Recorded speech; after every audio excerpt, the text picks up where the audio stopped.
Hi అండి, ఎలా ఉన్నారు? అందరు బాగున్నారా? చూడండి, మేమైతే నిన్న ఈవినింగ్ అయితే చికెన్ పకోడా చేసుకున్నాము. చూడండి, దీంట్లో ఉప్పు, కారం, అల్లం చిన్నులపాయ పేస్ట్, గరం మసాలా వేసుకొని కార్న్ఫ్లోర్ కొంచెం, మైదా, లెమన్ కొంచెం పిండుకున్నానండి. మొత్తం కలుపుకొని ఫ్రిడ్జ్లో అయితే పెట్టుకున్నాను కొంతసేపు. తర్వాత వచ్చేసి నిన్న డిన్నర్కి అయితే చేసుకున్నానండి ఫ్రై. చూడండి, చక్కగా ముక్కలు అయితే వేయించుకోవాలి రోస్టెడ్గా. చక్కగా మంచి బ్రౌన్ కలర్ వచ్చేలాగా వేయించుకున్నాము.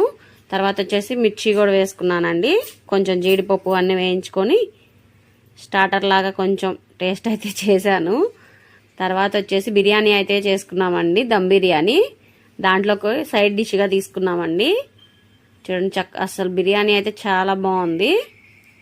రెండు కలుపుకొని చక్కగా తిన్నాము. మా వారైతే తిన్నారు. చూడండి, చెప్తారు ఎలా ఉందో. తీసుకెళ్ళి అయితే నేను ఇస్తున్నాను.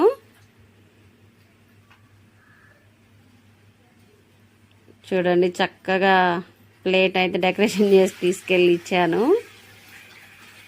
హ్యాండ్ వాష్ చేసుకొని వచ్చి ఇంకా టేస్ట్ అయితే చేశారు. చాలా బాగుందని చెప్పాడండి. ఫస్ట్ అయితే జీడిపప్పు చూడంగానే ఇంకా ఫస్ట్ జీడిపప్పు తినేస్తారు. చూడండి, టేస్ట్ ముక్క అయితే చాలా మెత్తగా వచ్చిందండి. ఫ్రిడ్జ్లో కొంచెంసేపు పెట్టుకుంటే సాఫ్ట్గా వస్తుంది చికెన్ అనేది. వీడియో కనుక నచ్చితే లైక్ చేయండి, షేర్